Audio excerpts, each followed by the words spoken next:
সালামু আলাইকুম, শুভ সময়। দ্য ডেইলি রিপাবলিকের বিশেষ আয়োজন বাংলাদেশ ব্রিফ অনুষ্ঠানে সকলকে স্বাগত জানাচ্ছি আমি হিলাল। দেশ এবং দেশের বাইরে থেকে যারা দেখছেন সবাইকে জানাই আন্তরিক শুভেচ্ছা ও ধন্যবাদ। স্বাস্থ্য, জ্বালানি ও কৃষি খাত কমায়, আইনের শাসনে দশ দশ দায় কার? নীতি নেতৃত্ব নাকি দুর্নীতি? টিকার জন্য হাহাকার, মাজারে রক্ত, আর এরই মাঝে টেন্ডার ছাড়া কোটি কোটি টাকার ডিজেল সিন্ডিকেট। একদিকে দিনে হুঙ্কার, রাতে দিল্লির কাছে আবেদন। অন্যদিকে 85 বছরের বৃদ্ধ থেকে 5 বছরের শিশু আইনের গাড়াকলে। প্রশ্ন হচ্ছে, দেশ কি সত্যি সরকারের হাতে, নাকি কোনো অদৃশ্য শক্তির ইশারায় চলছে? আজ আমাদের সঙ্গে আছেন দুজন সম্মানিত অতিথি, জনাব এস এম কামাল হোসেন, সাংগঠনিক সম্পাদক, বাংলাদেশ আওয়ামী লীগ। আরো আছেন ব্যারিস্টার তাপল কান্তি বোল, সাবেক প্রসিকিউটর, আন্তর্জাতিক অপরাধ ট্রাইব্যুনাল, বাংলাদেশ। আপনাদের দুজনকে স্বাগতম এবং ধন্যবাদ আমাদের সাথে যুক্ত হওয়ার জন্য। চলুন চলে যাওয়া যাক মূল অনুষ্ঠানে। কামাল ভাই, আপনার কাছে প্রথমে আসতে চাই, এই যে দেশের চারদিকে হাহাকার, স্বাস্থ্য, জ্বালানি, কৃষি এবং আইনের শাসন সবচেয়ে গুরুত্বপূর্ণ ইস্যু, কিন্তু আমাদের so called selected prime minister এগুলোর দিকে নজর না দিয়ে একটি দল, যেই দল যারা বাংলাদেশে জন্ম হয়েছে, তাদেরকে সংসদের মতো পবিত্র জায়গায় নিষিদ্ধ ঘোষিত জঙ্গি সংগঠন এবং রাজাকারদের নিয়ে আওয়ামী লীগকে নিষিদ্ধ করা হলো। এটা কি আইনের শাসন, না জনগণের দৃষ্টি সরাতে এই প্রচেষ্টা? জনাব এস এম কামাল। আপনাকে ধন্যবাদ। আমার সহ আলোচক ব্যারিস্টার তাপসদাকে ধন্যবাদ জানাই। যারা আমার কথা শুনছেন তাদেরকে ধন্যবাদ জানাই। আপনি যে কথাটা শুরুতেই বলেছেন যে বাংলাদেশ আজকে স্বাস্থ্য, জ্বালানি এবং কৃষি খাতে কোমায় পড়েছে, আইনের শাসন ধস, নীতি নেতৃত্ব নাকি দুর্নীতি, তিনটেই দায়ী। নীতি, নেতৃত্ব, দুর্নীতি তিনটেই দায়ী। দেখেন, আজকে বাংলাদেশে টিকার অভাবে হাম আজকে মহামারী রূপে দেখা দিয়েছে এবং 20,000 শিশুরা আজকে হামে আক্রান্ত। 168 জন শিশু মৃত্যুবরণ করেছেন। বাবা মার আহাজারি আর্তনাদ, হাসপাতালগুলোতে আহাজারি আর্তনাদ। কেন? বঙ্গবন্ধুর তনয়া বিশ্বের সফল সৎ প্রধানমন্ত্রী শেখ হাসিনা যখন রাষ্ট্রীয় ক্ষমতায় ছিল, তখন টিকার অভাব ছিল না এবং প্রায় আপনার টিকাদানের ক্যাম্পেইন করেছিলেন। 14 এবং 19 সালে সবচেয়ে বড় ক্যাম্পেইন হয়, প্রায় কোটি কোটি শিশুকে টিকা দেওয়া হয় এবং শতকরা 90% শিশুকে টিকা দেওয়া হয় এবং টিকার কারণে আন্তর্জাতিক সংস্থা গাবি শেখ হাসিনাকে ভ্যাকসিন হিরো হিসেবে আখ্যায়িত করে। 24 জুনে বাজেট অধিবেশনে প্রায় 42,407 কোটি টাকার মতো স্বাস্থ্য খাতে বাজেট ঘোষণা করা হয়। এই টাকা রেখে আসা হয়। তো তাহলে যারা অবৈধভাবে অসাংবিধানিকভাবে ছাত্র জনতা পুলিশ হত্যা করে ক্ষমতালোভী অর্থলোভী আজকে বাংলাদেশের বিভিন্ন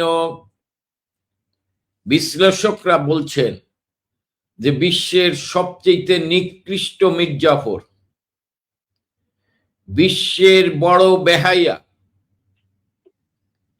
একজন দুর্নীতিবাজ, ক্ষমতালোভী, অর্থলোভী, ভণ্ড প্রতারক ইউনূস এই স্বাস্থ্য খাতের টাকা কি করলেন? কেন শিশুদের টিকার ব্যবস্থা করলেন না? শুধু তাই নয়, 1.5 বছরে সে প্রায় 3 লক্ষ কোটি টাকার বেশি ঋণ নিয়েছেন। এই টাকা কি করলেন? আমি মনে করি আজকের এই যে 186 জন যে শিশু বিনা চিকিৎসায় টিকার অভাবে মৃত্যুর কোলে ঢলে পড়ল, এর জন্য ইউনূস, তার স্বাস্থ্য উপদেষ্টা সহ ইউনূস গংদের আদালতের কাঠগড়ায় দাঁড় করানো উচিত। তাদের বিরুদ্ধে শিশু হত্যার বিচার শুরু করা উচিত। যদি এই সরকার এইটা না করে, মনে করব এই শিশু হত্যার দায় দায়িত্ব এই সরকারকে বহন করতে হবে।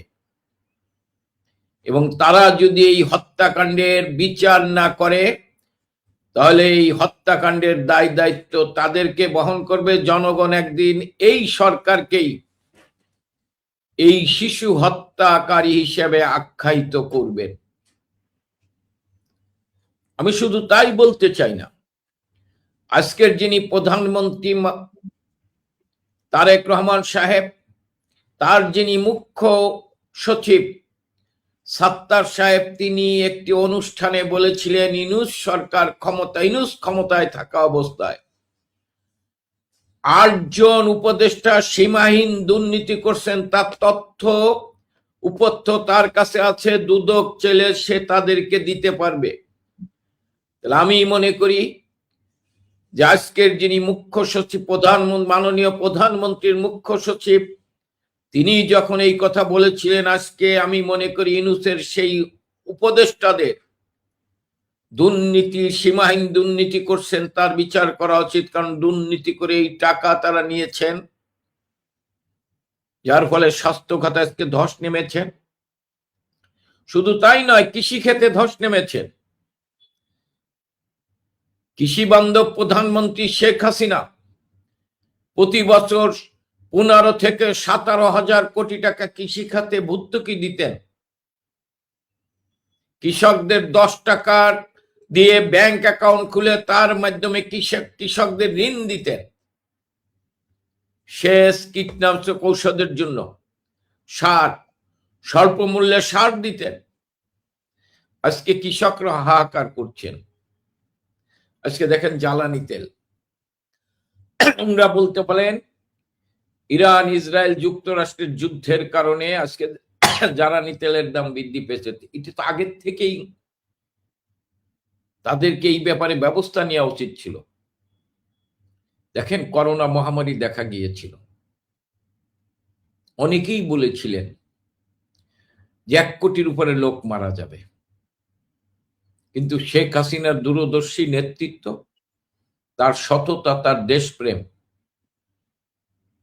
ওই নিন্দুকেরা যারা বলেছিল 1 কোটি লোক মারা যাবে, শেখ হাসিনা নিজে দেখভাল করেছিলেন। আল্লাহর রহমতে কিন্তু মারা গিয়েছেন, কিন্তু নিন্দুকেরা যা বলেছেন তার ধারের কাছেও যায়নি। করোনার ভিতর সেদিন গার্মেন্ট শিল্প বন্ধ করে দেওয়ার পরিকল্পনা করেছিল, প্রস্তাব এসেছিল, কিন্তু বঙ্গবন্ধু তারা এই গার্মেন্ট শিল্প মালিকদের আর্থিক সাহায্য করার মধ্যে দিয়ে গার্মেন্ট শিল্প চালু রেখেছিলেন এবং শ্রমিক ছাঁটাই হয়নি। আজকে ইউনূস অর্থলোভী, ক্ষমতালোভী, ক্ষমতা আসার পর 50 লক্ষের উপর শ্রমিক কর্মহীন হয়ে পড়েছেন, তার অর্ধেকের বেশি নারী, এবং শত শত গার্মেন্ট শিল্প বন্ধ। আজকে আজকে ইউনূসের ধারাবাহিকতায় বজায় রাখার চেষ্টা করছেন বর্তমান সরকার। এই সরকার যদি সত্যিকার অর্থে দেশে স্থিতিশীল অবস্থা চেত, দেশের মানুষের ভাগ্যের পরিবর্তন চেত, তাহলে আজকে সরকার পার্লামেন্টে এই বিষয়গুলো আলোচনা করতেন।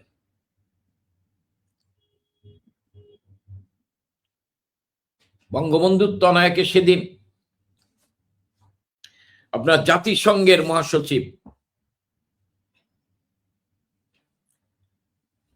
গুতেরাস সেদিন করোনা মোকাবেলা করার জন্য ভূয়সী প্রশংসা করেছিলেন।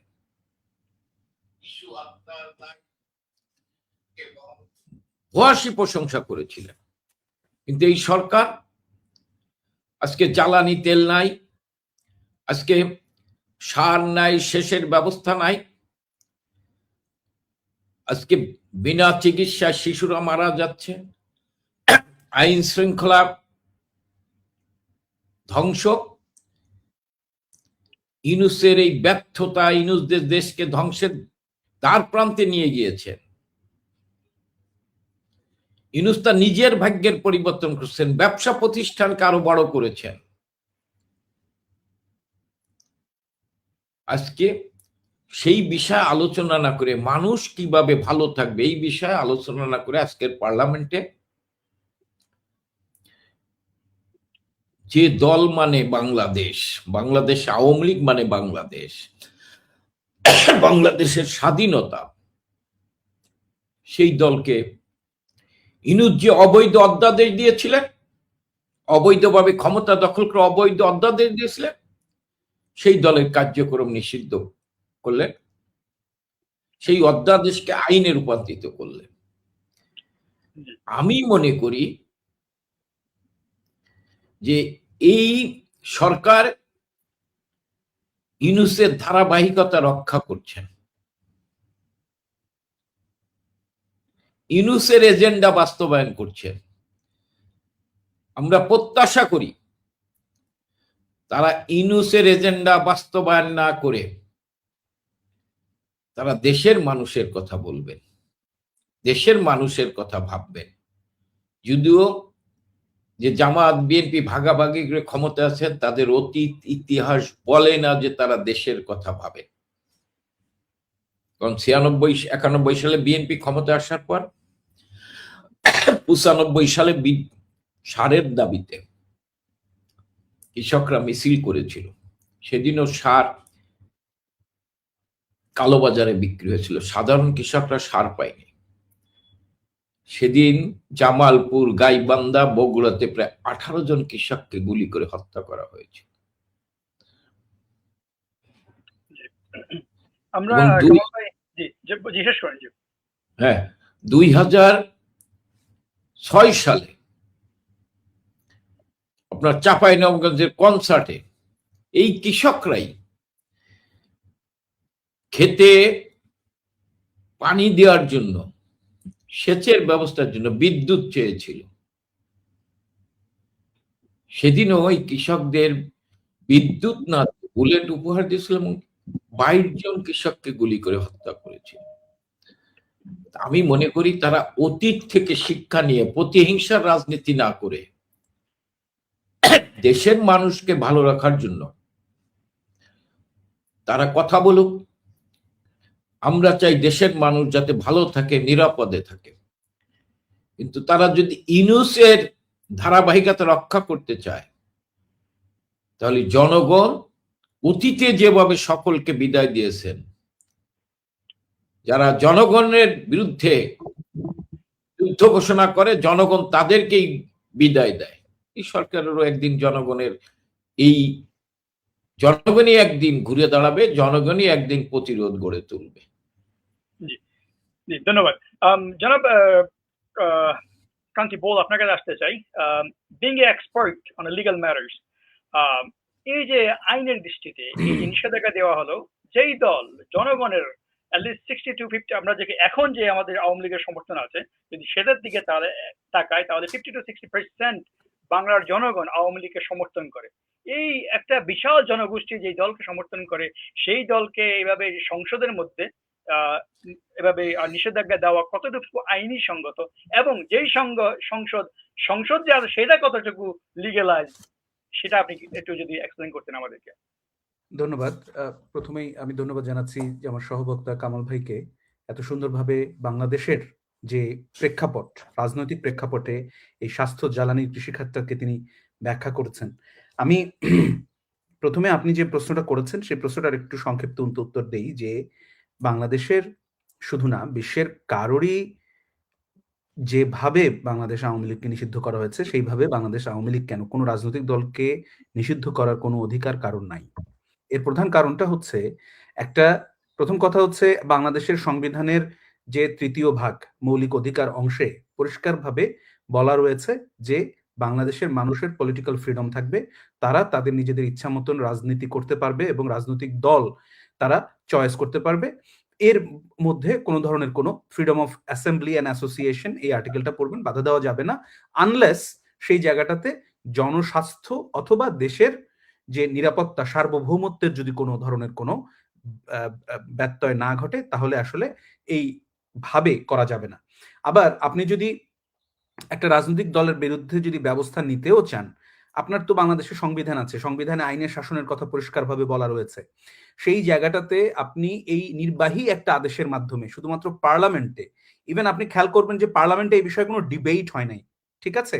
এটা একটা একটা নির্বাহী আদেশ, একটা অর্ডিন্যান্স করলো ইউনূস, যেটা অবৈধ অর্ডিন্যান্স ছিল, যে অর্ডিন্যান্স করার কোনো এখতিয়ার তার সরকারের ছিল না, সেই অর্ডিন্যান্সটাকে তারা ধারাবাহিকভাবে নিয়ে আসলো উইদাউট এনি ডিবেট। এবং সেই ডিবেটটা কোন জায়গায়? যেখানে আওয়ামী লীগ নাই। আপনার এই ধরনের কোনো সিদ্ধান্ত নিতে হলে অবশ্যই আওয়ামী লীগের নেতাকর্মীদের সাথে আপনাদেরকে আগে বুঝতে হবে। এখন আপনি কি করলেন? আওয়ামী লীগের নেতাকর্মীদের বিরুদ্ধে এই যে জবাবদিহিতার যে অংশ, সেই জায়গাটাকে অ্যাভয়েড করার জন্য আপনি কি করলেন? আপনি নির্বাচনে আওয়ামী লীগের অংশগ্রহণ ব্যান করে দিলেন। আপনি আওয়ামী লীগকে নির্বাচনেই অংশগ্রহণ করতে দিলেন না, যে জায়গাটার মাধ্যমে আপনি তাদের জবাব শুনতে পারতেন যে হ্যাঁ, আমরা আপনাকে আপনাদের রাজনৈতিক দলকে আমরা ব্যান করতে চাই, আপনাদের কি বক্তব্য আছে, কি প্রমাণ আছে। এই যে তারপরে কথা হচ্ছে এই যে ব্যান তারা করবে সেটার একটা রিজনেবলনেস লাগবে, একটা প্রপোর্শনালিটি লাগবে। এই রিজনেবল এবং প্রপোর্শনালিটির যে স্ট্যান্ডার্ড আছে আন্তর্জাতিক আইনে, সেই যে স্ট্যান্ডার্ড গুলো আছে সেই স্ট্যান্ডার্ড গুলো তারা ভায়োলেট করেছে।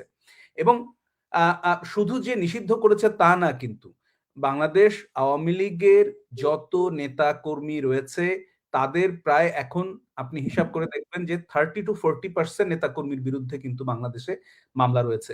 প্রায় 10 to 12% নেতাকর্মী এই মুহূর্তে জেলে অথবা জীবনের মানে জীবন বাঁচানোর তাগিদে তারা তাদের রাত্রেবেলা তাদের বাড়ি ঘরে ঘুমাতে পারছেন না। সুতরাং এই যে পরিস্থিতি, এই যে ভয়ের একটা পরিস্থিতি, এর মধ্যে আপনি কি করলেন? একটা নির্বাচন দিয়ে আপনি নিয়ে আসলেন যেখানে বাংলাদেশ আওয়ামী লীগ নাই।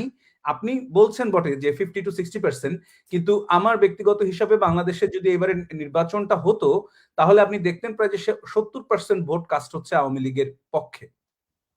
এর কারণটা হচ্ছে আপনার আপনি এর একটা ব্যাখ্যা আপনি বিডি ডাইজেস্টে পাবেন। আপনি বিডি ডাইজেস্টে গেলে দেখবেন যে তাদের একটা আর্টিকেলে তারা হ্যাঁ না ভোটের একটা তারতম্য দেখিয়ে তারা বলেছে যে না ভোট প্লাস যারা ভোট দিতে যায় নাই তাদের এই সংখ্যাটাকে যদি আপনি যুক্ত করেন তাহলে এটা প্রায় 70% এর কাছাকাছি হবে। এবং এই 70% বেসিক্যালি ভোট হলে তারা নৌকা মার্কায় ভোট দিতেন। সুতরাং এটা খুব পরিষ্কার যে একটা দলকে, এবং সবচেয়ে বড় কথা কি জানেন, বাংলাদেশ আওয়ামী লীগকে যদি এইবারে নির্বাচনে অংশগ্রহণ করতে দিত এবং বাংলাদেশ আওয়ামী লীগ যদি পার্লামেন্টে আসতো, সরকার গঠন করতো কিনা সেটা পরের বিষয়, কিন্তু বাংলাদেশ আওয়ামী লীগ আজকে যদি পার্লামেন্টে থাকতো তাহলে জুলাই আগস্টে যে ঘটনাগুলো ঘটেছে সেই ঘটনাগুলোর যেমন একটা সুরাহা হতো, নাম্বার 1। নাম্বার 2, আজকের যে আমাদের টপিক না, স্বাস্থ্য, জ্বালানি ও কৃষিখাত, এখন পর্যন্ত আপনি পার্লামেন্টে স্বাস্থ্য, জ্বালানি, কৃষিখাত নিয়ে কোনো আলোচনা শুনেছেন? আপনি শুনেন নাই। বাংলাদেশ আওয়ামী লীগ থাকলে আজকে স্বাস্থ্য, জ্বালানি ও কৃষিখাত নিয়ে আলোচনা হতো। বর্তমান এই ভাগাভাগির সরকারকে, যেটা কামাল ভাই সুন্দরভাবে বলেছেন যে এটা একটা ভাগাভাগির সরকার, সেই ভাগাভাগির সরকারকে একটা উত্তরের সম্মুখীন তারা করতে পারতো যে ভাই আপনাদের কোথায় প্রবলেম হচ্ছে। একটা জিনিস হচ্ছে যেটা আমি এবং একজন বক্তা একটা টক শোতে বলেছেন, সম্ভবত মাসুদ কামাল বলেছেন অথবা আব্দুল নূর তুষার বলেছেন যে আওয়ামী লীগের এই নিষিদ্ধ করার কারণেই আজকে এই দুরবস্থা এবং সামনে এই দুরবস্থা আরো বাড়বে। এবং কেন এই কথাটা এসছে, একটা জিনিস হচ্ছে এই স্বাস্থ্য, জ্বালানি এবং কৃষিখাত, এই তিনটা জিনিসের যখন কোনো ব্যত্যয় ঘটে, মানে এই তিনটা জিনিস যখন একটা দেশের অবনতি হয়, তখন কিন্তু শুধুমাত্র পার্টিকুলার মন্ত্রণালয়কে আপনি দোষারোপ করলে হবে না। আপনাকে এখানে সামষ্টিক দেশের যে গুড গভর্নেন্স সিস্টেম, লিডারশিপ, মিসম্যানেজমেন্টের প্রশ্ন আপনি তুলতে পারেন। এবং সবচেয়ে বড় কথা হচ্ছে আপনি abuse and violation of procurement law, যেটা নেত্রী বাংলাদেশের প্রধানমন্ত্রী, সফল প্রধানমন্ত্রী শেখ হাসিনার অধীনে প্রকিউরমেন্ট লটা বাংলাদেশে একটা উন্নত আইনে পরিণত হয়েছিল। এবং সেটা আপনারা জানেন যে ডিজিটালি সমস্ত কিছুর জন্য আপনাকে বিট করতে হইতো। হ্যাঁ, এবং সমস্ত কিছু কিন্তু এই যে ই সিস্টেমের মধ্যে নিয়ে আসা, ই গভর্নেন্স একটা শব্দ যেটা বাঙালি 2008-এর আগে শোনে নাই, তাই না? ই গভর্নেন্স সিস্টেমটা যেটা কামাল ভাই বলতে চেয়েছেন, সেখানে আমি যুক্ত করব যে আমরা করোনার মধ্যেও যে বাংলাদেশ স্মুথলি কাজ করেছে, এর প্রথম এবং প্রধান কারণ হচ্ছে ই গভর্নেন্স সিস্টেম। অর্থাৎ কি, আপনার সামনে অফিস লাগবে না, একটা কম্পিউটারের মধ্যে আপনি লগ ইন করলেন, আপনি সিগনেচারের জন্য যে অফিসারের সিগনেচার প্রয়োজন আপনি পাঠিয়ে দিলেন, তিনি দেখে ই সিগনেচার বসিয়ে দিলেন। এমনকি মাননীয় প্রধানমন্ত্রী পর্যন্ত ই গভর্নেন্স সিস্টেম মাধ্যমে তিনি তার সমস্ত রাজকার্য চালিয়েছেন, রাষ্ট্রপতি চালিয়েছেন। এখন আমি অন্য বিষয়ে যাওয়ার আগে আমি বলবো যে এই যে স্বাস্থ্য, জ্বালানি এবং কৃষি খাতে যে ধস নেমেছে, যার একটা প্রতিফলন হচ্ছে এই যে আওয়ামী লীগকে নিষিদ্ধ করার একটা প্রতিফলন হচ্ছে এইটা, যেটা আমি বললাম যে কেন। কিন্তু এই স্বাস্থ্য, জ্বালানি এবং কৃষি খাত বাংলাদেশ স্বাধীন হয়েছিল কেন, এটা আমাদেরকে বুঝতে হবে। 1970 সালে নির্বাচনে বাংলাদেশ আওয়ামী লীগ ভূমিধস বিজয় কেন পেয়েছিল, এটাও আমাদেরকে বুঝতে হবে। কারণ পাকিস্তানের অধীনে এই স্বাস্থ্য, জ্বালানি, কৃষি, বেকারত্ব, এই মানে এই খাতগুলোর যেমন ধ্বংস হয়েছিল, বেকারত্ব বৃদ্ধি পেয়েছিল, বৈষম্য ছিল এই খাতগুলোতে।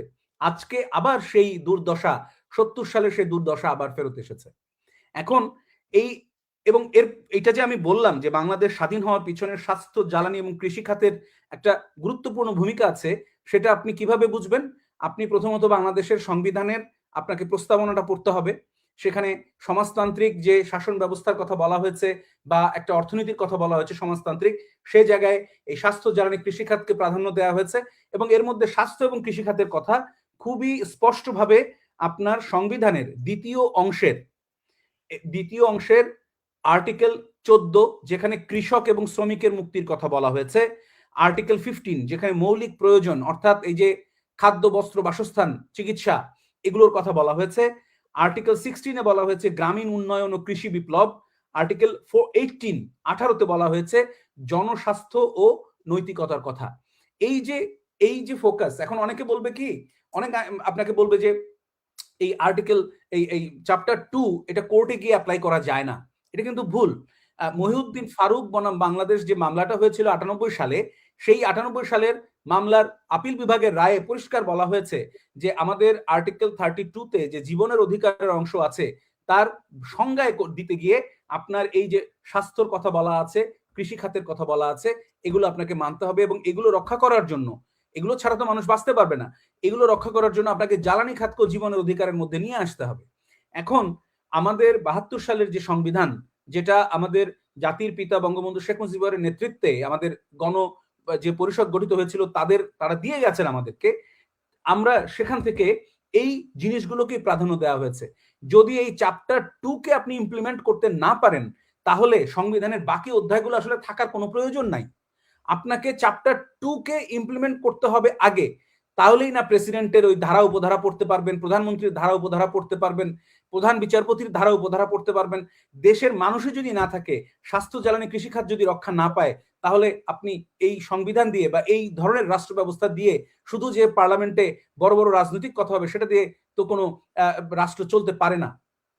জি, আপনাকে আমি অ্যাড করব, একটা জানতে চাইবো যে এই যে বারবার বাংলাদেশের উপর যে আঘাত আনা হয়েছে, আপনি যদি দেখবেন জিয়াউর রহমানের কি বিচার হয়েছে, এরশাদের বিচার হয়েছে কিনা, তাহলে ওই লেগাসি যদি আমরা ধরে রাখতে না পারি, ওদের যদি বিচার করতে না পারি, ফিউচারে আজকে ওয়াকারের জামানের কারণে আজকে আমি মনে করি আমার নিজের যে অ্যানালাইসিস থেকে আসে, আমি মনে করি সবকিছু দায় ওয়াকারের উপর পড়ে। তা আপনি কি মনে করেন যদি জিয়া এবং এর সাথে বিচার হতো তাহলে ওয়াকারের মতো লোক আজকে সেই সাহস করতো না? অবশ্যই আপনার সাথে আমি একমত পোষণ করি, তবে জিয়াউর রহমানের তিনি তো বেঁচে নাই, এরশাদ বেঁচে ছিলেন। এরশাদের এই বিষয়ে একটা দৃষ্টান্তমূলক বিচার হওয়া উচিত ছিল, যে তিনি যেভাবে আমাদের সংবিধানকে একদম মানে কি বলে এটাকে ভায়োলেট করে তিনি সামরিক শাসন করেছিলেন। সেখানে তিনি আর্টিকেল 7, আমাদের এই আর্টিকেল 7টা বাংলাদেশ আওয়ামী লীগ যখন সরকারে ছিল তখন তারা পরিবর্তন করে সেই আর্টিকেল 7 ভায়োলেট করার জন্য এখন মৃত্যুদণ্ড নিয়ে এসছে, সেটি আগে ছিল না। কিন্তু আমি মনে করি যে আর্টিকেল 7 ভায়োলেট করার জন্য এরশাদের বিচার হওয়া উচিত ছিল। অন্তত পক্ষে একটা আমাদের ট্রেডিশনাল কোর্ট কাচারিতে না হলেও একটা তদন্ত কমিটি করে একটা দৃষ্টান্তমূলক শাস্তি হওয়া উচিত ছিল, যাতে কখনোই কোনো সামরিক বাহিনী প্রধান বা কোনো সামরিক বাহিনী এই ধরনের বিষয়গুলোতে হস্তক্ষেপ না করে, এবং সবচেয়ে বড় কথা তারা যেন রাজনৈতিক নেতৃত্বকে তারা যেন ফলো করে। দেশের যিনি পলিটিক্যাল লিডার তাকে আপনার ফলো করার কথা সামরিক বাহিনীর, কিন্তু আপনি যে কথাটা বলেছেন তারই ধারাবাহিকতা আমি বলবো যে তারা, আমরা দেখেছি যে তারা সেটি করেনি, তারা সেই নির্দেশ অমান্য করেছে। তারা বহুভাবে এই যে আমরা এখন ডিপ স্টেটের কথা বলছি, আমরা আগে বলেছি শুনছি, সেই ডিপ স্টেটকে তারা সহায়তা করে দিয়ে গেছে। কামাল ভাই একটা সুন্দর কথা বলেছিলেন, একটা সুন্দর শব্দ ব্যবহার করেছেন, দুর্নীতি। সেখানে বাংলাদেশ সামরিক বাহিনীর মধ্যে যে দুর্নীতি, কোন বিষয়টাতে ডিপ স্টেটের কথা বলছেন? রিসেন্টলি ইউএসএ সিবিএস নিউজ বলেছে বাংলাদেশের শেখ হাসিনা সংগ্রাম সরকারের উৎখাত করার জন্য $300 মিলিয়ন স্পেন্ড করা হয়েছে।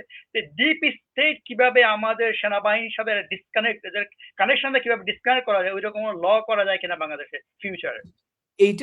এইটা করাটা একটু মুশকিল। তবে কি আমি মনে করি যে বাংলাদেশ সেনাবাহিনীর ক্ষেত্রে আমাদের এমন একটা আইন করা উচিত যে তাদের সন্তানরা যখন দেশের বাইরে পড়াশোনা করতে যাবেন বা তারা যখন অবসরের পরে সম্পদ নিয়ে যখন দেশের বাইরে যাবেন, তখন আসলে একটা কমিশনের মতন করা উচিত, যেখানে তারা এক্সপ্লেইন করবেন যে এত অর্থ তারা কোথায় পেলেন, এই অর্থ তারা দেশের বাইরে নিয়ে যাচ্ছেন, এবং তারা সেই অর্থ নিয়ে যাওয়ার পরে তারা কিভাবে বাংলাদেশের ভাবমূর্তি রক্ষায় কাজ করবেন, সেই কমিটমেন্টের জায়গাতেও আসলে তাদের ব্যাপারে আলোচনা করা উচিত।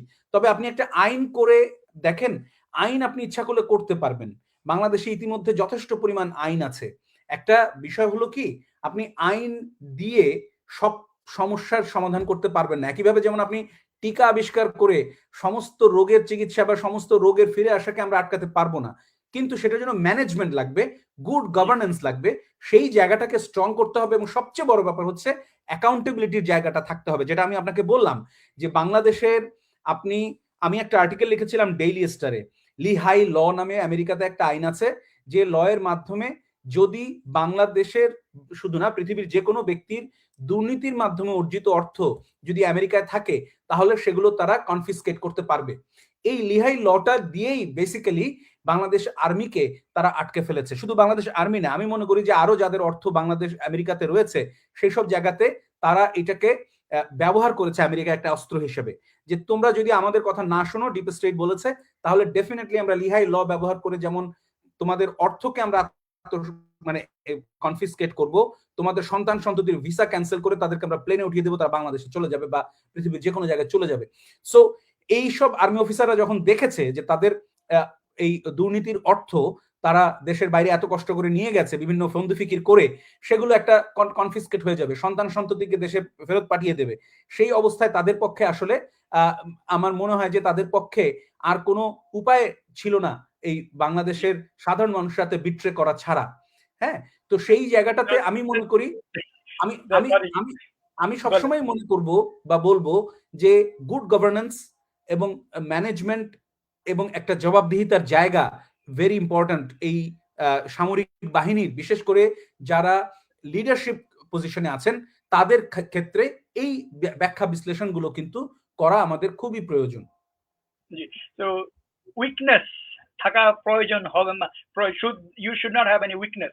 এই জন্যই যে আপনার উইকনেসের কারণেই আপনি কোরআন শপথ নিয়ে যেই কোরআন হাতে নিয়ে শপথ করেন, সেই শপথ ভঙ্গ করে আপনি দুর্নীতি করেন, এবং সেই দুর্নীতির কারণেই আজকে আপনাকে বহির্বিশ্ব বা ডিপ স্টেটের মতো এজেন্সি আপনাকে ব্যবহার করতে পারে। ধন্যবাদ জনাব। আমি হেলাল ভাই, জাস্ট আপনি কামাল ভাইয়ের কাছে যাওয়ার আগে আমি একটা জিনিস শুধু অ্যাড করব। আপনি দেখবেন যে আমেরিকার মতন দেশ যখন, ইভেন আমেরিকা না, অন্যান্য উন্নত দেশগুলো যখন এই পজিশনে কাউকে নিয়োগ দেয়, বিশেষ করে এই পজিশন বলতে বোঝাচ্ছি সামরিক বাহিনীর প্রধান বিচারপতি, এই পজিশনগুলো যখন নিয়োগ দেয়, আপনি দেখবেন যে একটা পার্লামেন্টারি কমিটি থাকে তাদের, ঠিক আছে? এই পার্লামেন্টারি কমিটির সামনে এবং একটা মানে যেমন চিফ জাস্টিস যে থাকেন, যিনি হবেন, তাকে দুই ধরনের কমিটি পার হতে হয়। একটা হচ্ছে পার্লামেন্টারি কমিটি, আর একটা বিচার বিভাগীয় কমিটি থাকে। এই কমিটিগুলো তাদের কোনো ধরনের কোনো দুর্বলতা আছে কিনা, ঠিক আছে, সমস্ত দুর্বলতাগুলো তারা অ্যানালাইসিস করে। কোথা থেকে কয় টাকা অর্জন করেছেন, কারো সাথে আপনি কোনো কফি খেয়েছিলেন কিনা, সেই কফির বিনিময়ে আপনাকে কিছু দিতে হবে কিনা, কারো সাথে আপনি ডিনার করেছেন কিনা, কারো সাথে কোনো আপনার রোমান্টিক সম্পর্ক ছিল কিনা, প্রত্যেকটা জিনিস তারা অ্যানালাইসিস করার পরে যদি কারো কোনো ধরনের কোনো ইন্টারেস্ট না পাওয়া যায়, শুধুমাত্র তখনই তাদেরকে এই পজিশনগুলোতে তারা নিয়োগ দিয়ে থাকেন। ধন্যবাদ জনাব কামাল ভাই, আপনাকে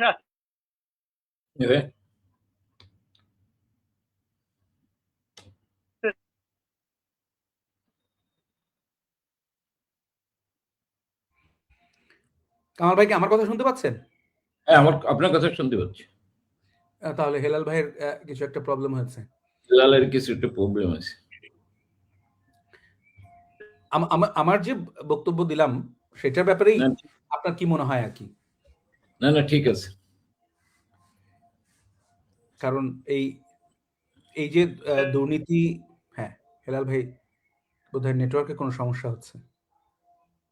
এমনি অনলাইন ঠিক চলতেছে। হ্যাঁ, অনলাইন যেহেতু চলছে, আমরা আলোচনাটা, হ্যাঁ হেলাল ভাই এখন আসেন। হ্যাঁ হেলাল মানে নেটওয়ার্ক ডিস্টার্ব করতেছে।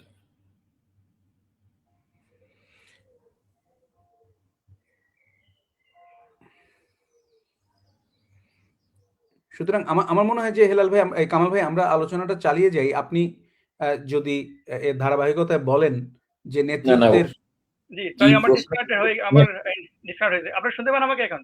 হ্যাঁ, শোনা যাচ্ছে। জি দুঃখিত, আমার সামহাও নেটওয়ার্ক ইস্যু হয়েছিল মনে হয়, যেন হয়তো ডিপ স্টেটের কথা বলছি, তারা আমাকে ডিসকানেক্ট করে দিয়েছে। বলা তো যায় না কোথায় কে আমাকে মনিটর করতে। Absolutely you are right. জি, বাট আমরা বঙ্গবন্ধুর আদর্শের সৈনিক, কাউকে ভয় পাই না, anything can happen, so let it be. জি সরি কামাল ভাই, আপনাকে আমি শুনছেন কতটুকু জানি না। দুইটা কোম্পানি, একটা হচ্ছে 2025 এবং 2023 তে বিল্ড আপ হয়েছে, যাদেরকে টেন্ডার ছাড়া ডিজেল কেনার জন্য বলা হয়েছে। কিন্তু এই যে ডিজেলটা কেনা বন্ধ হলো, কেন বন্ধ হলো? এটা একটা সিন্ডিকেট করে যেন তাদেরকে দেওয়া হয় এবং বেশি দামে ডিজেল কিনতে পারে। এই দুইটা কোম্পানি হচ্ছে ইয়ার এনার্জি আর একটা হচ্ছে KNR ইন্টারন্যাশনাল ট্রেডিং। এই দুইটা কোম্পানি এবং আমাদের যেই এখন যে গভর্নমেন্ট আছে তার যে ঘনিষ্ঠ লোকজন। তাহলে মানে কি, তাহলে কি দাঁড়ায় যে জনগণে কষ্ট দিয়ে নিজের আশেপাশের লোকজনকে ধনী করাই কি এই সরকারের মূল এজেন্ডা? এই দুটো কোম্পানির ব্যাপারে তারপর ভালো বলতে পারবেন, উনি বলবেন, আমি শুধু সার্বিক বিষয়ে একটু বলি। আপনি যেটা বলছেন যে একটা দেশটাকে এগিয়ে নিয়ে যেতে হলে তার দেশপ্রেমের প্রয়োজন হয়, তার সততার প্রয়োজন হয়, তার সাহসিকতার প্রয়োজন হয়, দূরদর্শী নেতৃত্বের প্রয়োজন হয়। শেখ হাসিনার যারা শত্রু তারাও বলে যে দেশের প্রতি যদি, বঙ্গবন্ধুর পরে দেশের প্রতি যদি কারো দেশপ্রেম থাকে, সে হচ্ছে শেখ হাসিনা। দেশপ্রেমের কারণেই, দেশের মানুষের প্রতি তার দায়িত্ব কর্তব্য, দেশের প্রতি তার দায়িত্ব কর্তব্যের কারণেই তিনি কিন্তু আজকে দেশের প্রশ্নে আপোষ করেন নেই বলেই তিনি কিন্তু আজকে ক্ষমতার থেকে চলে যেতে হয়েছে তাকে। দেখেন, আপনি স্বাস্থ্য খাত বলেন, বিদ্যুৎ খাত বলেন, জ্বালানি খাত বলেন, বা শিল্প বলেন, শিল্প কারখানা বলেন, সব বিষয়ে কিন্তু শেখ হাসিনা দেশকে নিয়ে চিন্তা করতেন, দেশের মানুষের কথা ভাবতেন। আমি আপনাকে বলি, প্রায় কোটি মানুষের যাতে কর্মসংস্থানের ব্যবস্থা হয়, এই উদ্যোগ কিন্তু গ্রহণ করেছিলেন বঙ্গবন্ধু তনয় জননেত্রী শেখ হাসিনা। এবং 100টি ইকোনমিক জোন ব্যবসাকে দিয়ে তিনি করার পরিকল্পনা নিয়েছিলেন, যেখানে প্রায় 100 কোটি মানে 1 কোটি লোকের কর্মসংস্থানের হতো, এবং সেখানে 40 বিলিয়ন বিনিয়োগ আনা হয়েছে। সেইগুলো ইউনূস অবৈধভাবে ক্ষমতা দখল করার পর সেইগুলোকে বন্ধ করে দেওয়া হয়েছে। শেখ হাসিনা যেদিন ক্ষমতা ছেড়ে দেয় সেদিন বাংলাদেশে বিদ্যুৎ উৎপাদন হতো 25,000 মেগাওয়াট। শেখ হাসিনার ক্ষমতার সময় কোনো কৃষককে বিদ্যুতের দাবিতে মিছিল করতে হয়নি, কোনো কৃষককে সারের দাবিতে রাস্তায় নামতে হয়নি, কোনো গার্মেন্টস শ্রমিক বন্ধ হয়নি। যদি কোনো ব্যবসায়ীর কারণে তার প্রতিষ্ঠান বন্ধ হতো, সেটা সমাধান করেছে।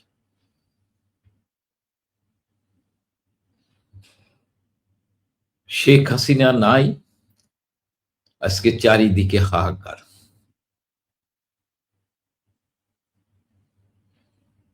আজকে বাবা মা তার শিশুকে কোলে নিয়ে চিৎকার করছে, আহাজারি করছে। শেখ হাসিনা বয়স্কদের ভাতা দিছেন, বিধবাদের ভাতা দিছেন, প্রতিবন্ধীদের ভাতা দিছে, মাতৃকালীন ছুটি দিছেন, যাদের ঘর নাই জমি নাই তাদের ঘর দিয়েছেন। আজকে বাংলাদেশ একটি মর্যাদাশীল দেশ হিসেবে প্রতিষ্ঠা লাভ করেছিল, সেই বাংলাদেশ আজকে জঙ্গিবাদের বাংলাদেশ। কারণ যিনি অবৈধভাবে ক্ষমতা দখল করেছেন তিনি হচ্ছেন জঙ্গিদের পৃষ্ঠপোষক, তিনি হচ্ছেন জঙ্গিদের জনক। মব সন্ত্রাসের জনক ছিল ইউনূস, এবং দুর্নীতিবাজদেরও জনক ছিল ইউনূস। সেই ইউনূসের হাত ধরে যারা ক্ষমতা এসেছেন, আমরা মনে করেছিলাম যে একটি রাজনৈতিক দল যেভাবেই হোক 11 তারিখ 7টা থেকে ভোট দিয়েই ক্ষমতায় আসুক, এটা আমাদের কথা না। যারা একসাথে নির্বাচন করেছেন, পাতানো নির্বাচন করেছেন, এক পক্ষ আর এক পক্ষে বলছেন। কিন্তু আমরা আওয়ামী লীগের নেতৃবৃন্দ বলছি না, তারাই বলছেন কি নির্বাচন হয়েছে। ম্যানেজ নির্বাচন, কেউ বলছে পাতানো নির্বাচন, কেউ বলছেন কারচুপির নির্বাচন, কেউ বলছেন আগের দিনের নির্বাচন। ক্ষমতা এসেছে, আমরা মনে করি রাজনৈতিক দল যেহেতু ক্ষমতা এসেছে, দেশের মানুষের কাছে জবাবদিহিতা করবে, এবং যে শত শত মায়ের কোল খালি হয়েছে এইগুলোর বিচার হবে। বিচার কোনো আইনকে নিয়ন্ত্রণ করবে না, বিচার কোনো একতরফা প্রতিহিংসার বিচার হবে না, প্রতিহিংসার রাজনীতি হবে না। কিন্তু আজকে দেশ অন্ধকারে, দেশের চারদিকে হাহাকার, দেশের আহাজারি, মানুষের দীর্ঘ নাভিশ্বাস উঠছে। আমরা সংসদে দাঁড়িয়ে আমরা ইতিহাসকে বিকৃতি করার চেষ্টা করছি, আমার অস্তিত্বকে মুছে ফেলার চেষ্টা করছি, শিকড়কে মুছে ফেলার চেষ্টা করছি। আমরা মনে করি যে মানুষের জীবন নিয়ে ব্যবসা করা ঠিক না, যদি দেশপ্রেম থাকে।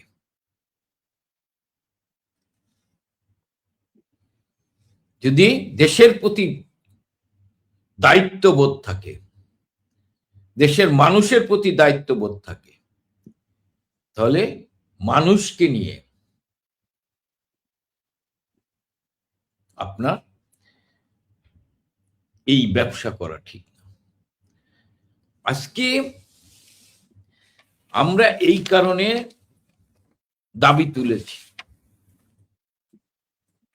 আমাদের দাবি হচ্ছে যে আপনার, আমাদের দাবি না, এটা জনগণের প্রত্যাশা, জনগণের আকাঙ্ক্ষা অনুযায়ী আমরা বাংলাদেশ আওয়ামী লীগের পক্ষ থেকে আমরা কথা বলছি। আমরা প্রথমেই বলেছি আজকে নিত্য প্রয়োজনীয় পণ্যের লাগামহীন মূল্য বৃদ্ধি এটি বন্ধ করতে হবে এবং সাধারণ মানুষের সক্ষমতার মধ্যে রাখতে হবে। আপনি জানেন টিসিবির মাধ্যমে বঙ্গবন্ধু টানা 5 কোটি লোককে স্বল্প মূল্যে খাদ্য সামগ্রী বিতরণ করেছে।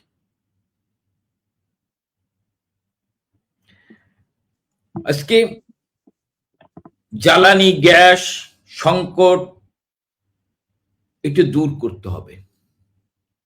শিল্প, বিদ্যুৎ,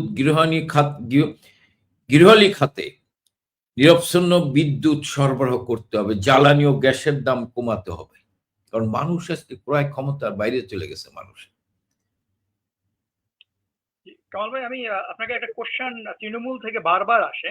আপনি বলেছেন যে এই যে আইনের শাসনের কথা বলেছেন, প্রতিশোধ নেবেন না বলেছেন। আপনি যদি দেখেন 2001 থেকে 2005 পর্যন্ত আওয়ামী লীগের নেতাকর্মীকে সেম ভাবে, এবার যেভাবে 2024 হয়েছে সেম ভাবে আওয়ামী লীগের নেতাকর্মী হত্যা করা হয়েছে, নির্যাতন করা হয়েছে। আপনারা তো আইনের শাসন কথা বলতেছেন, আপনারা সেই আইনের শাসন, বাংলাদেশের যে দীর্ঘ লম্বা লাইন থেকে কেসের, সেই জন্যই কি বিএনপি জামাতের জঙ্গিরা সুযোগ পেয়ে গেছে যে আওয়ামী লীগ শুধু আইনের শাসনের কথা বলে, সততার কথা বলে, সুতরাং এদেরকে অত্যাচার করা আমাদের জন্য হালাল হয়ে গেছে? যদি একটু তৃণমূলের এই কোশ্চেন যদি আপনি বলতেন একটু। দেখেন, আইনকে তার নিজস্ব গতিতে চলার জন্য সহযোগিতা করতে হবে এবং অপরাধীদের বিচার করতে হবে। নিজস্ব গতিতে চলার সহযোগিতা করতে হবে, অপরাধীদের বিচার করতে হবে। আজকে বাংলাদেশে, হ্যাঁ, আওয়ামী লীগ আমরা যদি কোনো অন্যায় করে থাকি, আমাদের আদালতের মুখোমুখি করা। আজকে আদালত তো নিয়ন্ত্রিত আদালত। আজকে আদালতে তো ইউনূস যখন ছিল তখন রায় লিখে দেওয়া হতো।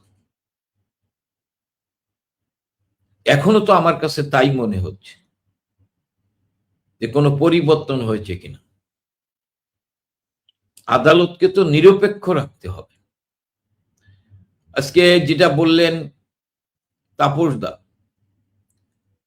যে আমাদের লক্ষ লক্ষ নেতা কর্মীর বিরুদ্ধে মামলা,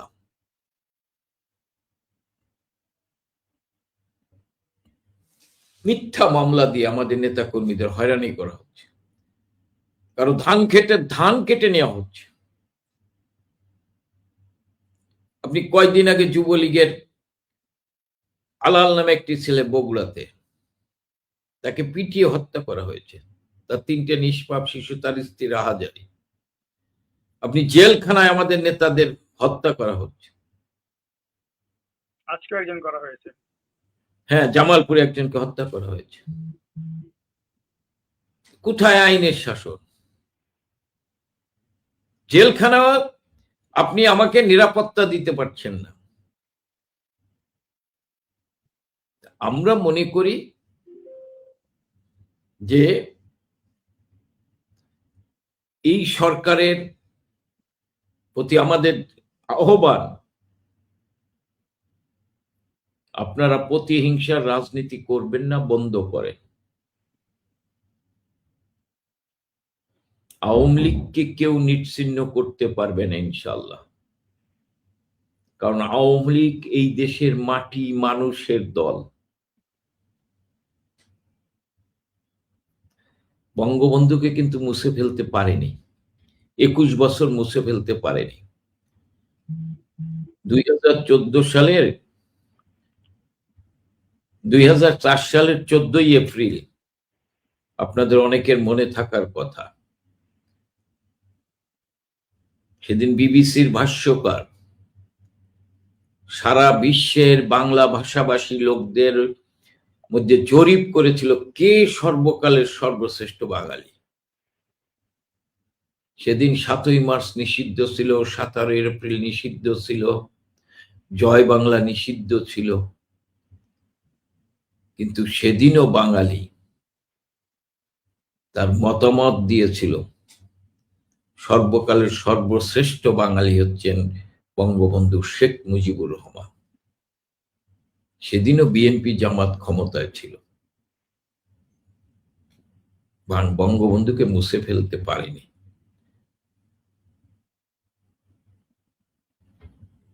আমি মনে করি আওয়ামী লীগকে নিশ্চিহ্ন করা যাবে ইনশাল্লাহ। এদেশের জনগণই আওয়ামী লীগকে, আমি না থাকতে পারি, শেখ হাসিনার নেতৃত্বে আওয়ামী লীগ ঐক্যবদ্ধ, তৃণমূলের কর্মীদের আস্থার ঠিকানা হচ্ছেন শেখ হাসিনা, যারা বিভিন্নভাবে বিভিন্ন বক্তব্য বলার চেষ্টা করে। আমি শুধু তাদের উদ্দেশ্যে বলতে চাই, আওয়ামী লীগের বিরুদ্ধে, শেখ হাসিনার বিরুদ্ধে ষড়যন্ত্র করে কোনো লাভ নেই। কারণ বাংলাদেশের অসাম্প্রদায়িক চেতনা, শুধু আওয়ামী লীগের কর্মীরা নয়, অসাম্প্রদায়িক চেতনার মানুষ বিশ্বাস করে যে শেখ হাসিনা হচ্ছেন আস্থার ঠিকানা, শেখ হাসিনা হচ্ছেন ঐক্যের পথিক। শেখ হাসিনাকে আল্লাহ সুস্থ রাখলে, বাঁচিয়ে রাখলে আওয়ামী লীগের কর্মীরা মনে করে তারা ঘুরে দাঁড়াবে।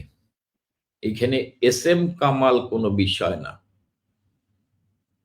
বিষয় শেখ হাসিনা। এটা আপনার মাধ্যমে আমি বলতে চাই, এবং আমরা এই সরকারকে আহ্বান করতে চাই, দাবি রাখতে চাই। আবারও বলছি, এই 186 জন শিশু হত্যার জন্য ইউনূসকে আদালতের কাঠগড়ায় দাঁড় করাতে হবে, ইউনূসের বিচার করতে হবে, ইউনূস গংদের বিচার করতে হবে। যদি তা না করেন তাহলে এই 168 জন শিশু হত্যার দায় দায়িত্ব কিন্তু এই সরকারকে বহন করতে হবে। আজকে যেমন মানুষ বলছেন যে 168 জন শিশু হত্যাকারী হচ্ছে ইউনূস, তার বিচার হওয়া উচিত, সেইটা যদি এই সরকার না করে তাহলে একদিন জনগণ বলবে ইউনূসকে যে ভাষায় কথা বলেন এই ভাষায় কিন্তু এই সরকারকেও বলবে। তাই আমি মনে করি এই সরকার তো নাকে তেল দিয়ে যত সমস্যা সমাধান না করে নাটক দেখতে যায়, সিনেমা দেখতে যায়, মুভি থিয়েটারে। যতই নাকে তেল দিয়ে ঘুমাক, অতীতে অনেকবার চেষ্টা করছে নাকে তেল দিয়ে ঘুমানোর জন্য, কিন্তু টিকে থাকতে পারেনি। তাই আমি বলবো যে জনগণের যে দাবি, জনগণের যে সমস্যা, দাবি না, আজকে বাংলাদেশের যে সমস্যাগুলো, এই সমস্যাগুলো আমি আপনার মাধ্যমে তুলে ধরতে চাই। আমরা আশা করি সরকার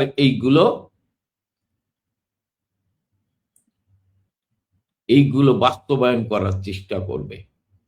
আর এইগুলো বাস্তবায়ন না করলে জনগণের কাছে জবাবদিহি করতে হবে। আমি আপনার মাধ্যমে সেই কথাগুলো আজকে দেশবাসীর সামনে, জনগণের কথাগুলো, জনগণের যে দাবি, সেই কথাগুলো তুলে ধরতে চাই। এক হচ্ছে আজকে দেখেন হাজার হাজার ছাত্রদের ছাত্রত্ব বাতিল করে দিছে। আমাদের দাবি, ছাত্রদের দাবি যে শিক্ষার্থীদের স্বাভাবিক এবং নিয়মিত শিক্ষা কার্যক্রমের নিশ্চয়তা দিতে হবে। জনস্বাস্থ্য, শিশুদের নিয়মিত বাধ্যতামূলক টিকাদানের কর্মসূচি জোরদার করতে হবে। সদ্য পড়াশোনা শেষ করা তরুণ বেকার নাগরিকদের জন্য পর্যাপ্ত কর্মসংস্থানের সুযোগ তৈরি করতে হবে। জ্বালানি গ্যাস সংকট দূর করে শিল্প বিদ্যুৎ খাতে নিরবচ্ছিন্ন বিদ্যুৎ সরবরাহ করতে হবে। নিত্য প্রয়োজনীয় পণ্যের লাগামহীন মূল্য বৃদ্ধি বন্ধ করে নিত্য প্রয়োজনীয় জিনিস সাধারণ মানুষের ক্রয় ক্ষমতার মধ্যে রাখতে হবে। ঘরে ঘরে বিদ্যুৎ সরবরাহ নিশ্চিত করতে হবে। লোডশেডিং সম্পূর্ণ বন্ধ করতে হবে, কারণ 25,000 মেগাওয়াট বিদ্যুৎ উৎপাদন ক্ষমতা বঙ্গবন্ধু তারা রেখে গিয়েছে। শেষ সার ডিজেল সহ কৃষি উপকরণের দাম কমিয়ে উৎপাদন ব্যয় হ্রাস করতে হবে এবং এগুলো সরবরাহ নিশ্চিত করতে হবে। আপনি জানেন শত শত শিল্প কারখানা বন্ধ হয়ে গিয়েছে। 50 লক্ষের উপরে আজকে মানুষ কর্মহীন হয়ে পড়েছেন, তার ভিতরে অর্ধেকের বেশি নারী। আমাদের কথা না, ইউনুসের লোকজনেরই কথা। সেই শিল্প কারখানা চালু করতে হবে এবং উৎপাদন অব্যাহত রাখতে হবে। জ্বালানি সংকটের কারণে পরিবহন ভাড়া, জীবনযাত্রার ব্যয় বৃদ্ধি নিয়ন্ত্রণ করতে হবে।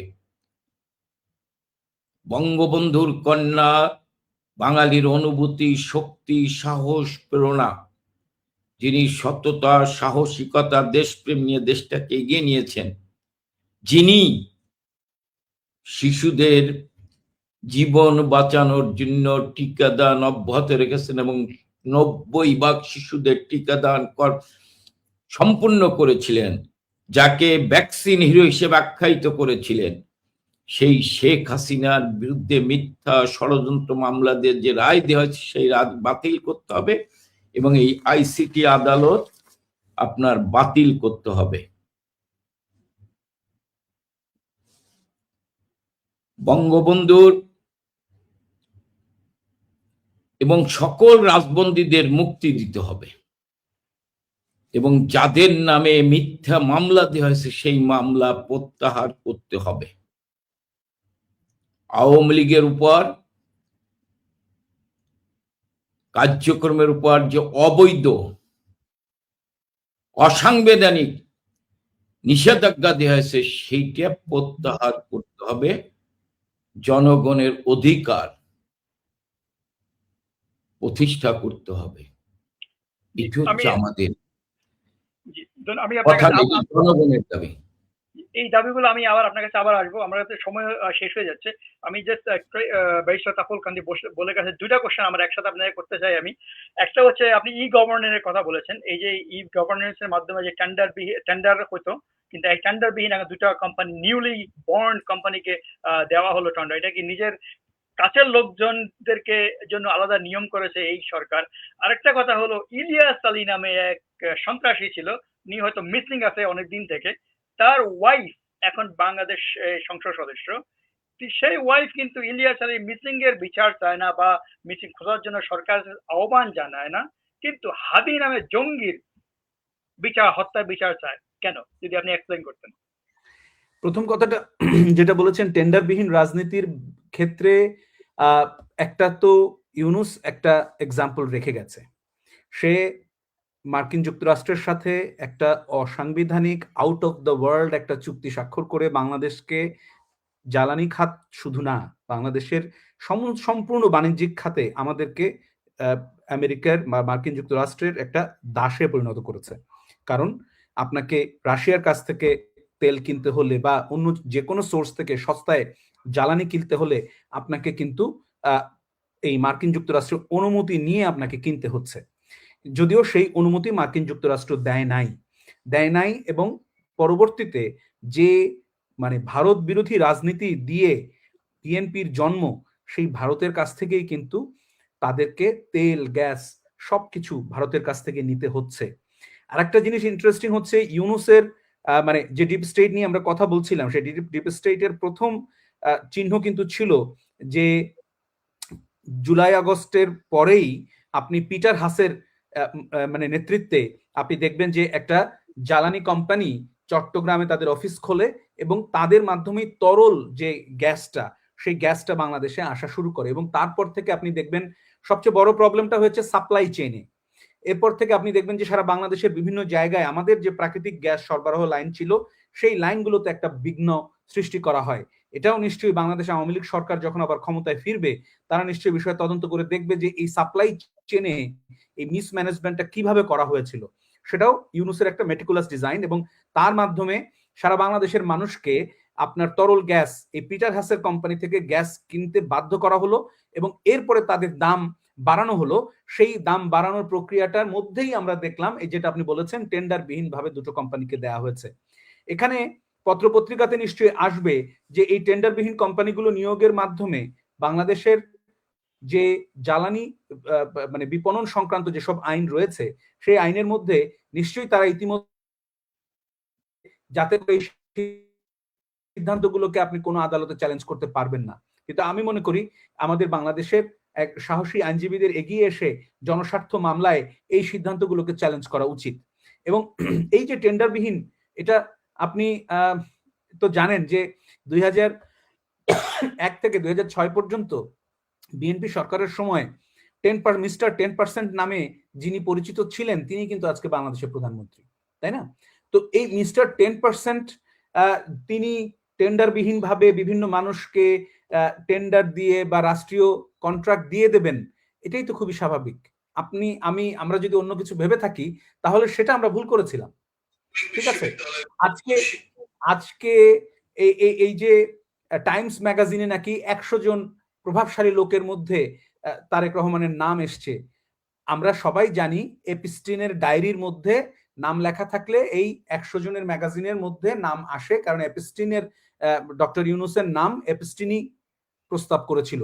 সুতরাং সেই ডিপ স্টেটের মধ্যে এরকম এপস্টিন আরো আছে, তাদের কারো না কারো ডায়েরির মধ্যে তারেক রহমানের নাম পাওয়া যাবে, যে কারণে এই 100 জনের মধ্যে প্রভাবশালীর মধ্যে তার নামটা চলে এসছে। আর আপনি সন্ত্রাসী, মিসিং, হাদি এদের কথা বলছেন। বাংলাদেশে এই মুহূর্তে যারা সংসদ সদস্য রয়েছে, সেটা জামাত ইসলামীর হোক, এনসিপির হোক, বিএনপির হোক, হু এভার দে আর, তাদের বেশিরভাগ লোক শুধু নিজের কথাই ভাবে। তাদের কেউ কি ওই যে নিজের পরিবারের সদস্য মিসিং, সে আইনের শাসন প্রতিষ্ঠা করতে হবে, সেই কথাগুলো তো ভাবার কথা না। তারা হাদির বিচার চাইবে কেন? কারণ তারা মনে করে যে হাদি যে লেগাসি রেখে গেছে, এই লেগাসির একটা ধারক বাহক আছে অনলাইন গ্রুপ ভিত্তিক, এবং আপনি যদি হাদির কথা বলে দুটো মানে যাই বলেন না কেন, সেটি হয়তোবা অনলাইন অ্যাক্টিভিস্টরা আপনার অনলাইনে দেবে, আপনি কিছু পজিটিভ রিয়াকশন পাবেন। একটা জিনিস কামাল ভাই পরিষ্কার বলে গেছে যে এই সংসদে কি আলোচনা হয়। এই সংসদে প্রতিহিংসার রাজনীতি নিয়ে আলোচনা হয়, সংসদে স্বাস্থ্য, জ্বালানি, কৃষিখাত নিয়ে আলোচনা হয় না।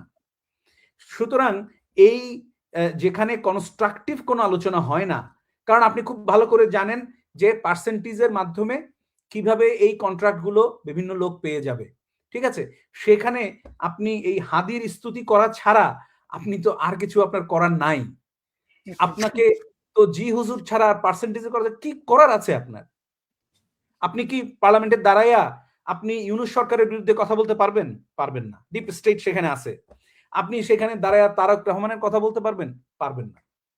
তো এই যে পরিস্থিতি না, এই পরিস্থিতিতে অন্য কোনো বিষয় নিয়ে আলোচনা করা সম্ভব না, এবং আমাদের বাংলাদেশের মানুষের জন্য একমাত্র আমি উপায় দেখতে পাচ্ছি, মুক্তির পথ হচ্ছে আরেকটা অংশগ্রহণমূলক নির্বাচন করা, যেখানে বাংলাদেশ আওয়ামী লীগ অংশগ্রহণ করবে।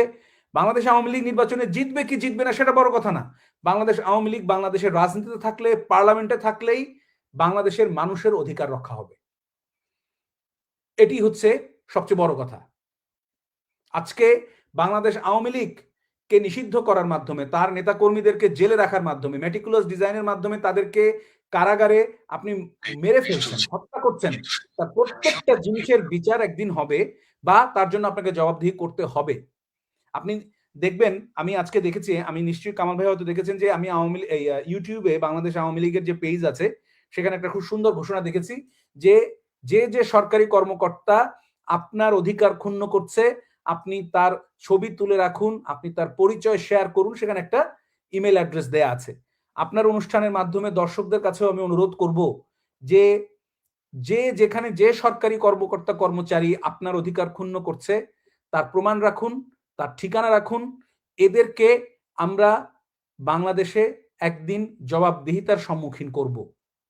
আমরা এই মানে কি বলে ইউনূস সরকারের মতন বা বিএনপির মতন আন্তর্জাতিক অপরাধ ট্রাইব্যুনালে হয়তো তাদেরকে টেনে নিয়ে আসবো না, কিন্তু তাদেরকে জবাবদিহিতার মুখোমুখি করব অবশ্যই। এটি আমার ব্যক্তিগতভাবে আমি আশাবাদ ব্যক্ত করছি। কামাল ভাই তার সাথে এগ্রি করেছেন, আশা করি সবাই তার সাথে এগ্রি করবেন। ধন্যবাদ।